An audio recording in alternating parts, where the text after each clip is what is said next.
21-এর বর্গমূল কত? আমরা কি করব এর জন্য শর্টকাট ম্যাজিক। প্রথমে আমরা 21-কে প্রথমে দুইটা সংখ্যা, তাহলে 2-এর বর্গমূল করব।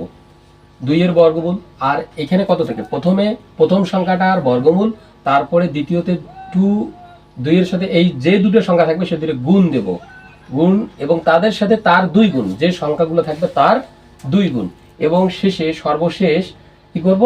শেষের সংখ্যাটা এককের আবার বর্গ করব।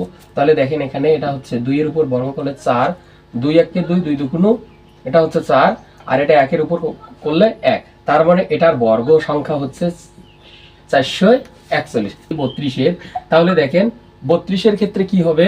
3-র প্রথমে বর্গ করব, দ্বিতীয়তে কি এই সংখ্যা দুটার গুণ করতে হবে, 3 গুণন 2, এবং তার সাথে এই সংখ্যাটার 2 গুণ করতে হবে, এবং এককের ঘরে মানে প্রথম এককের সংখ্যাটার আবার বর্গ করতে হবে। তাহলে দেখেন 3 3 আর 9, 3 2 6, 6 2, এটা হচ্ছে 12, আর 2 2 4। এখন দেখেন এখানে যে সংখ্যাটা থাকবে এটা যদি 10-এর বেশি হয়, তাহলে আমরা হাতের কত 1 থাকতেছে, এখানে 2, তাহলে হাতে থাকতেছে 1, এই একটা এর সাথে যোগ হবে, 9 আর 1 10, এখানে থাকতেছে 2 4। যদি আমরা এই সংখ্যাটা খেয়াল করি, প্রথমে 4-এর বর্গ করব, দ্বিতীয় স্টেপে কি করব? 4 গুণন 4, তারপরে কি করব?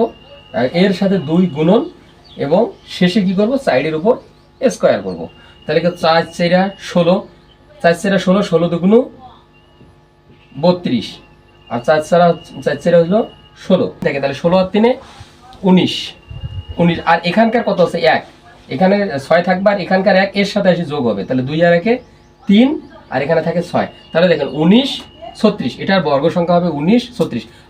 তো দর্শক, অনুরূপভাবে আপনারা শেষে যে 99 স্কয়ার আছে এই অঙ্কটি অবশ্যই করে কমেন্টের মাধ্যমে জানাবেন।